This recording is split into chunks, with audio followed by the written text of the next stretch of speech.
Hi everyone, welcome to today's webinar, Imposter Syndrome. Just letting people say hi, say hi in the chat. We had a few hundred people register, so I'm just giving people a chance to come into the room.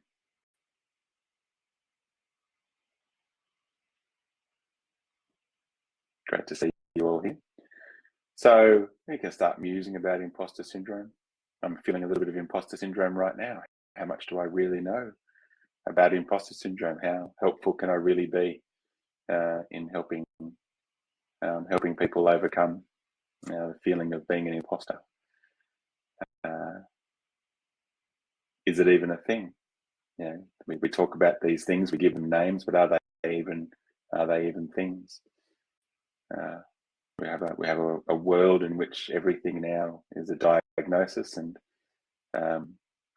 less than 50, 100 years ago, there was pretty much no such thing as a mental health diagnosis. That pretty much the only mental health diagnosis was hysteria. Hysteria coming from the Latin word for womb, and so it was 100 plus years ago. Mental illness was a women's disease. So society is always changing. We're always developing labels and titles for things. I'll talk about is imposter syndrome even a syndrome? So it looks like the counter has just paused for a bit, so that's a good time to get stuck into the webinar. All right, well, welcome to our webinar on imposter syndrome. Firstly, I'd like to pay my respects to the elders and ancestors of the lands, waters and skies upon which we find ourselves today. I'm on Gumbaynggirr country on the mid-north coast of New South Wales, and I would like to acknowledge them as the traditional owners and the continuing custodians of these lands that were never ceded. So I'm Nigel, I'm a psychological coach at Uprise. I'm registered as a psychotherapist and counsellor, and I provide training and supervision to counsellors, psychotherapists, psychologists, social workers, youth workers, and a range of other practitioners like coaches. And I do a lot of work with Uprise, and I've been working with people who have experienced some form of imposter syndrome for a long time now. Probably about 15 years ago I would have seen my first imposter syndrome client, and that was a very interesting experience, watching this person go from success to success to success. I want to do that role, I want that role, and every time he got a new role, he'd feel overwhelmed and as if he didn't belong, as if he'd somehow lucked out, as if they'd made a mistake and given the job to the wrong person, and he had to sort of battle with this sense of insecurity about not being the right person for the job, and it's exhausting. Please use the chat. It's not going to be a very conversational webinar. Often my webinars are quite conversational, but it's up to you. So if you've got questions, if you've got comments, if you hear me say something and it resonates with you, just pop it in the chat. It just gives me a sense of what's hitting the right chord, and it also gives other people a sense of not being alone. Of course, everybody's here for the same reason, which is that we all have the potential to experience imposter syndrome. We don't all. Apparently, they reckon about 70% of people, according to the researchers who have somehow sort of put together statistics on what people experience. I've got a few slides here to kick us off, which is just getting us thinking about what it means to feel like an imposter. And these questions are designed to trigger. So if you feel triggered, then it's on purpose, and so it's a safe triggering. Are you sure that you're in the right place?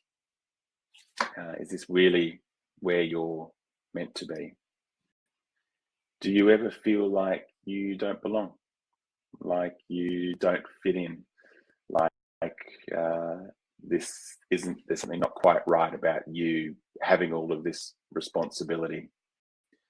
Do you feel anxious sometimes, worried that whoever they are about to discover that you really shouldn't be here. You really shouldn't be in this role. You really shouldn't have this job title.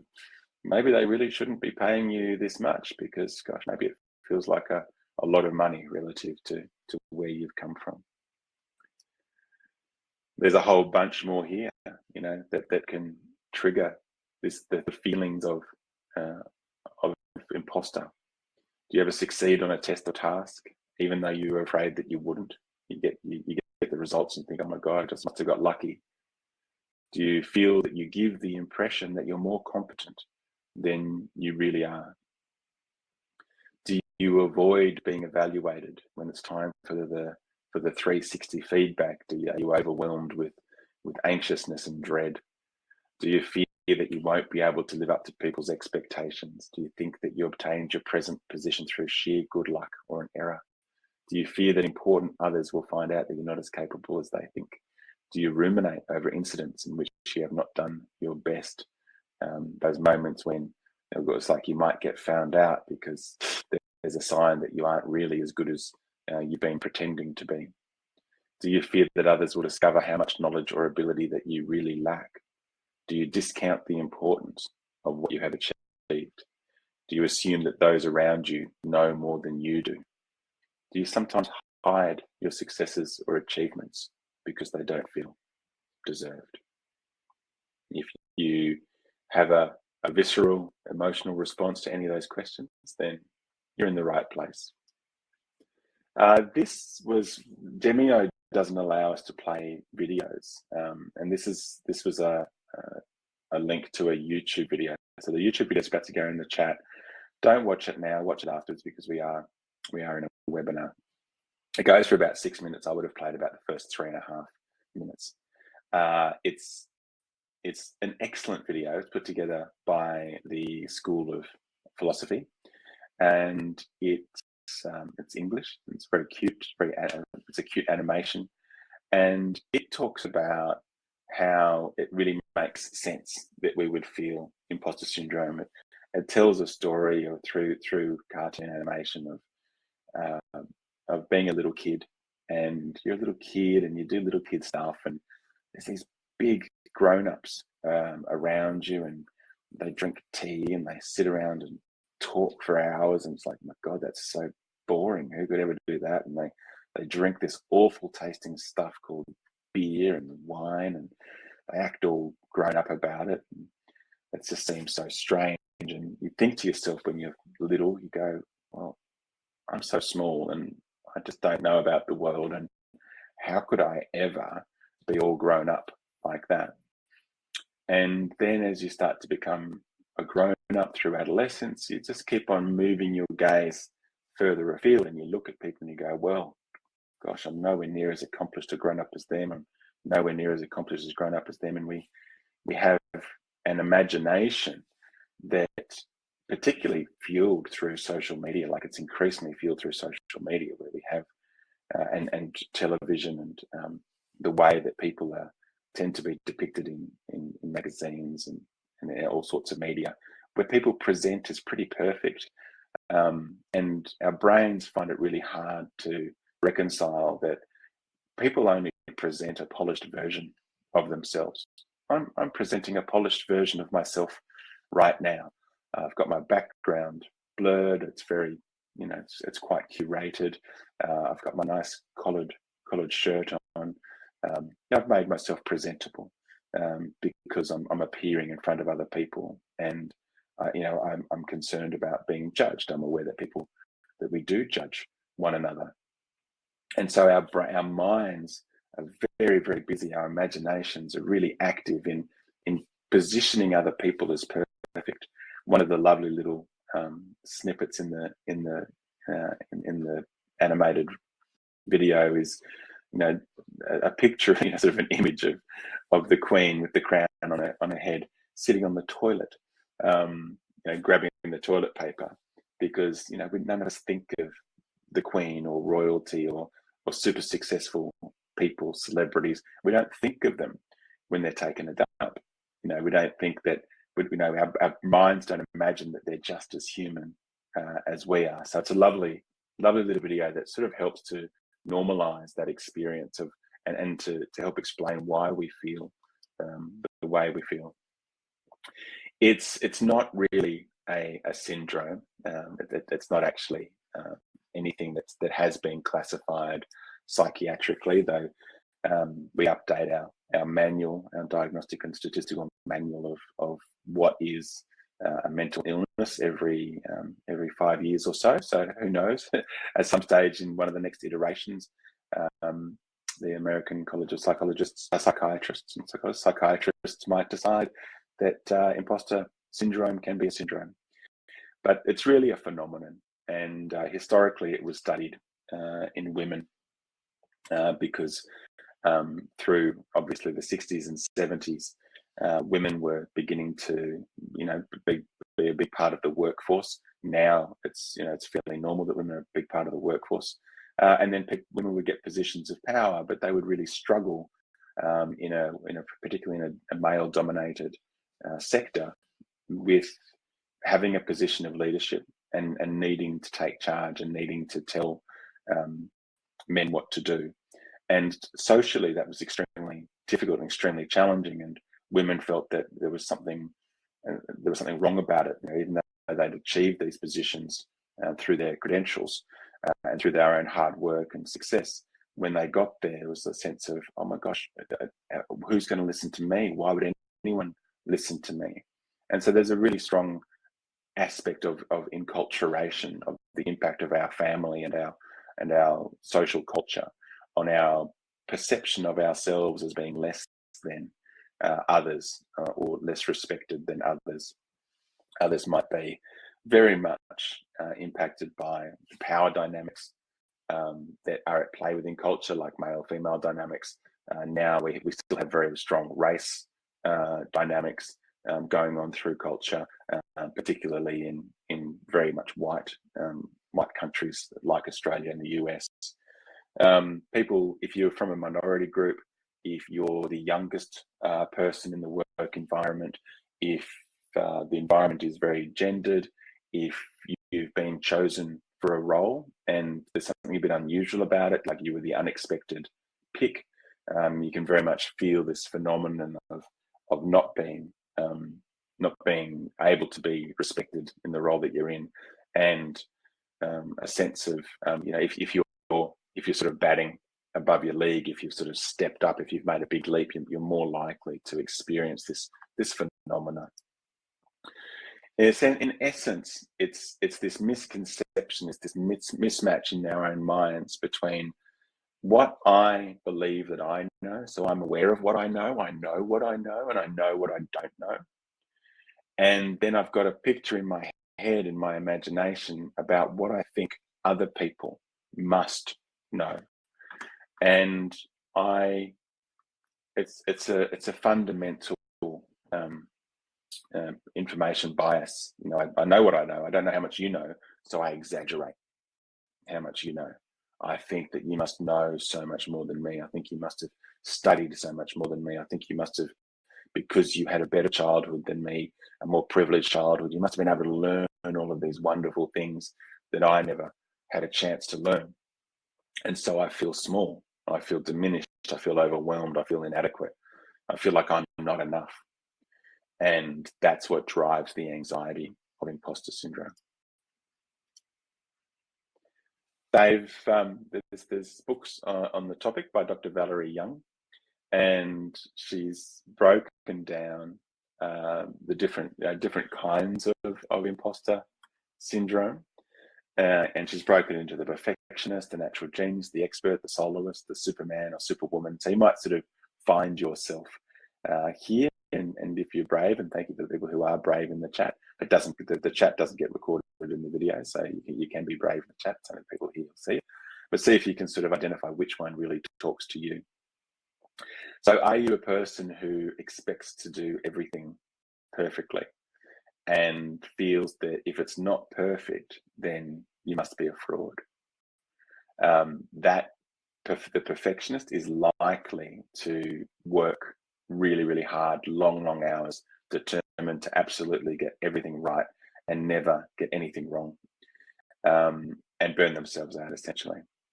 The natural genius is the person who feels that everything has always come easily and come quickly to them. And I was pretty good at school growing up. I was pretty good at sports, and felt like things came easily. And then I became an adult and got into the working world, and suddenly things got tough. And I had this sense of, oh gosh, if it's not coming easily, then there's something wrong with me. I'm in the wrong place. I must be a fraud.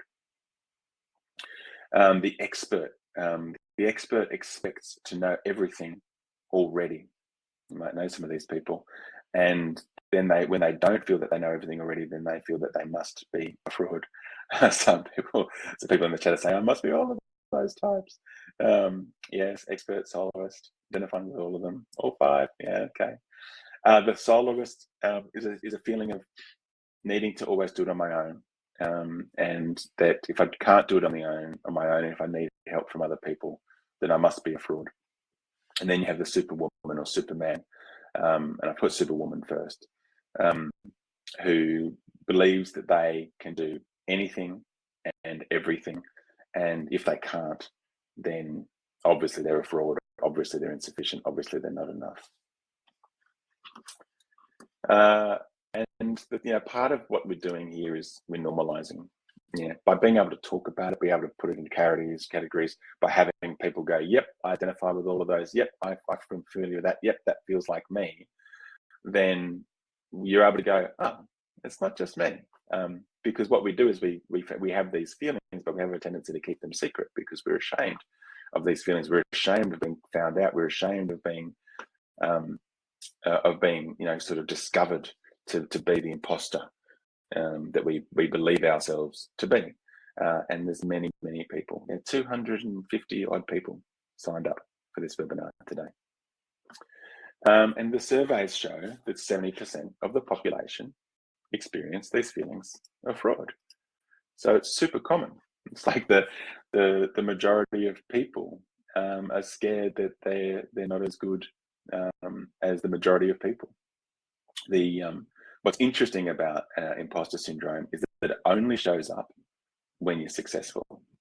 So the fact that you're a success, the fact that you actually feel like you are succeeding in your chosen career, kind of goes hand in hand with the imposter syndrome, because what you're experiencing is that you've lived some kind of a dream up to this point. You've had a goal, you've had a dream, and now you're living that dream, and it's almost like you're pinching yourself. It can't be real. Some mistake must have occurred along the way for someone else to have allowed you to live this good life that you're living. And maybe you never believed that you actually deserved it, even though it was something that your life experience taught you to fight for. So these are some of the consequences of feeling like you're an imposter.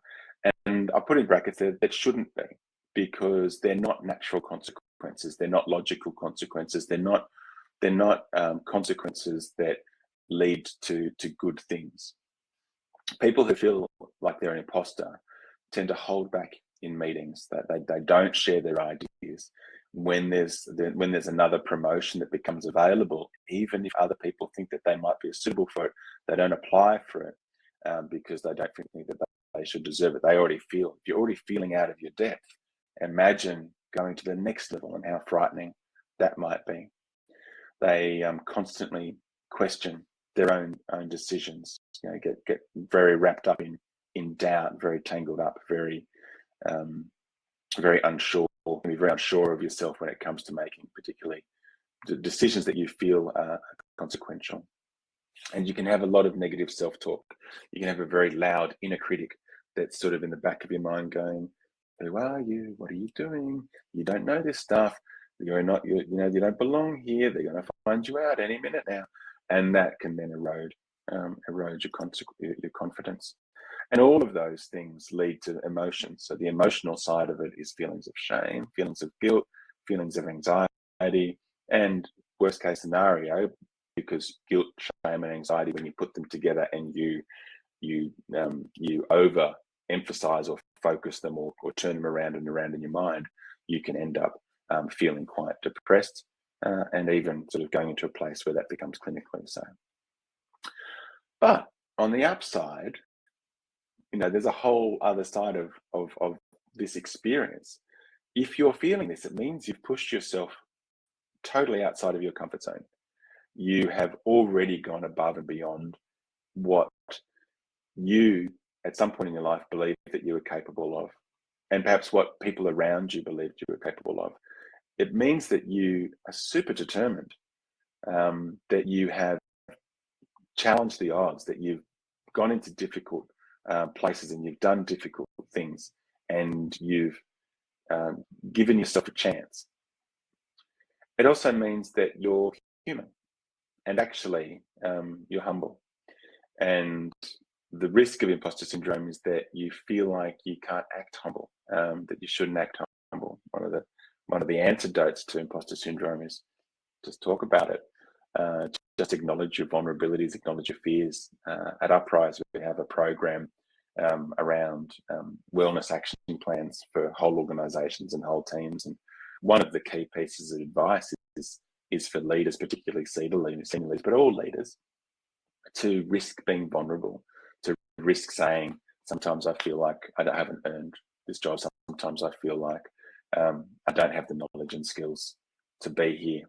Sometimes I feel like it's too much for me, but I get out of bed every morning and I keep on going because I'm the person in the job, and I've got to do my best. It can also mean that you're willing to listen to and learn from others, as well as from your own experiences. So you've got an opportunity to look back and go, okay, well, what do other people know? What can they inform me about? Who can I talk to? Who can I ask? Who can I engage with? Who can I get to do this work? And what have I learned from my own experiences that could be helpful for me in this situation? And what could be helpful for other people that I'm working with, often in a leadership role? How can I use my own experiences to help other people who might be feeling similarly, or might just be simply struggling with feelings of overwhelm or ineptitude in their role? People who have the anxiety of imposter syndrome are also, imposter phenomenon, I better stick to the right word, imposter phenomenon, are actually motivated to work harder, try harder, put in the time and energy and effort to learn what they need to do. Recently, I was elevated to a role that was really significant to me, a leadership role responsible for thousands and thousands of people in their professional lives. And I had this burst of like, right, I've just got to learn everything I can. I've got to read. I've got to talk to people. I've got to listen to people. I've really got to get my head around this. And then I had to do a speech just a couple of weeks ago that was really important to me. And I reckon I put 20 or 30 hours into this 20 minutes, into this 25-minute speech. And I was the imposter. I had full on imposter phenomenon. I was like, oh my God, they're going to catch me out. They're going to realize that I don't know what I'm talking about. But of course that didn't happen. And I smashed it and nailed it. It was great, out of the ballpark. But I didn't know that until like a week passed and people were like, yeah, that was great. Really enjoyed that. Thanks so much. We've seen the video. It's really awesome. It's great. Up until people gave me that feedback, I was like, oh my God, what have I done? Am I an idiot? Do they still think that I don't know what I'm doing? But because of those feelings, I'd been motivated to make sure that I really got it right. And I feel like I've come out of that now. Actually, I've done the work and I've spoken to the people, and actually I am the right person in the right place, doing the right thing. And nobody else in the sort of that sector that I'm working in, nobody else is willing or able to fill this spot. So it has to be me. The final point there, I think, is really important too. It allows me to be compassionate, as all of us, to be compassionate towards others that are doing their best and still struggling to feel good about themselves.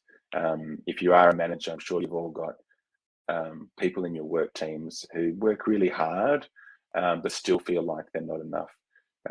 There's people who are doing a fantastic job, but still come to you and say, oh, I just don't think I'm doing the right thing. I just don't think I'm doing enough. And you can just be consistently compassionate, which is what they need. Compassionate, reassuring, supportive, encouraging. So what do we do about it?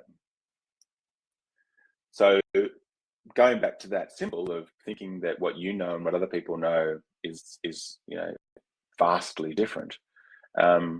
Just remember that other people are just like you, just like me, and that what I know and what other people know, they're not the same. We don't know the same things about the same things, but what we know is probably pretty roughly equivalent. We've all lived a human life, which is limited in itself, and we've all done our various studies. We've all had our various work experiences, but we've all been able to, accumulate roughly the same amount of knowledge and experience in the same amount of time. Even if, what's happening often is that you're valuing other people's experiences over yours. And one of the things that you can do is take your life experiences and go, you know what, that was valuable. I learned something from that many other people haven't been able to learn in their lives. And I think it often really helps to realize that everyone else in the room is just like you. They're making it up as they go along. We love to make, I love to look like I know what I'm doing. I'm doing it now. He looks like he knows what he's doing, and he looks like he knows what he's talking about. But really, I had to put this webinar together. I had to start from scratch. Had to do the research, and I had to make it up, and then put it together and go, okay, what's the right format? What's the right structure? What's going to make sense to people? What's going to connect people? And how can I convey this message in a way that's meaningful and helpful to other people? And so it was a thought process. And I've done it a couple of times, and I did it again. And when I did it this time, I tweaked it a little bit more. And when I found out that the video wasn't going to play in Vimeo, I had this moment of, oh my gosh, what am I going to do? But we figured it out, and I told you the story. This is huge. Embrace your fears, write down your fears, face them. My partner is a dreamer, like literally, but she's really into dreams, and she was listening to something spiritual recently about dreams. She was listening to a Buddhist monk talk about how Buddhist monks use dreams at quite high levels of sort of Buddhist awakening. And one of the things that they do is they learn how to become lucid in their dreams. And once you learn how to become lucid in your dreams, they, as part of the progress towards enlightenment, they face their fears. So what's your biggest fear? Falling off a cliff. All right, go to the top of the cliff. What's your biggest fear? Facing a huge crowd of people. So in your dream, you create a room full of thousands of people, and you stand up and you see yourself giving a presentation, and maybe you even see yourself making a fool out of yourself. So just identifying what you're scared of and facing it. Look it straight in the eye. Writing it down is really powerful. I've got retrain your thinking there. Retraining thinking is about beliefs. So in cognitive psychology, the model is that you have beliefs. I usually draw a tree, and down in the tree is the roots, and that's the beliefs. And then the trunk grows up, and that's what they call your schema, which is your sort of constellation of beliefs. And then the leaves are your thought. The branches are your thoughts and feelings, and the leaves are the things that you say and the things that you do in the world. That's the leaves are what appears to the world. Retraining thinking sort of traces the pathway back down into the core beliefs and shows you a way to challenge those core beliefs. And we've got a module in our prize app around retraining those unhelpful thoughts. Use your fear as energy. All emotion is energy for motion.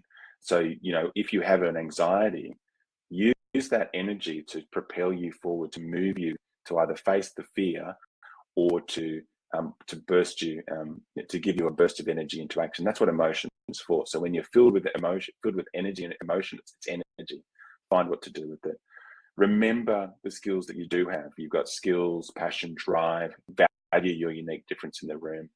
Make the assumption. I often work with in therapy with people around this in coaching. I just say, okay, what would happen if you just assumed that you were the right person? What then? No, I know you don't feel like you are, but just imagine that this is it. You're the right you're the right person in the right place. What then? What do you do then? And focus on what needs to be done. Do what you need. Focus on tasks. The Eisenhower matrix is great because it helps you prioritize what's important. Do what's important and urgent. Plan what's not urgent and important. If it's not important but it's urgent, get someone else to do it. If it's not important, not urgent, just eliminate from your life. Share your feelings with someone you can trust. If you can talk with your colleagues, if you can share it with your team, if you can talk to a manager, great. Friends, family, partner, talk to them.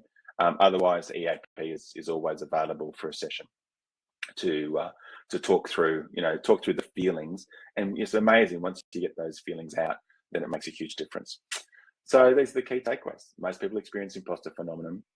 What you know and what other people know is much more similar than you think. Embrace your fears, trust in your values and skills, just keep on going. Really, that's what life is. Life is one foot after the other, one foot after the other. You don't have to solve all the problems of the world, or all the problems of your job, or all the problems of your company today. There's always going to be problems. There's always going to be issues. Companies are going to be growing. Companies are going to be collapsing. Workplaces are going to be great. Workplaces are going to be terrible.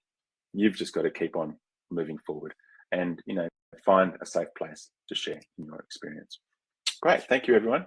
Appreciate your time today. Really great. Really love the people who are using the chat. Thank you for sharing so much. I love some of those thoughts about being gentle, gentle to yourself, and being okay with yourself. Yeah, great. Thanks everyone.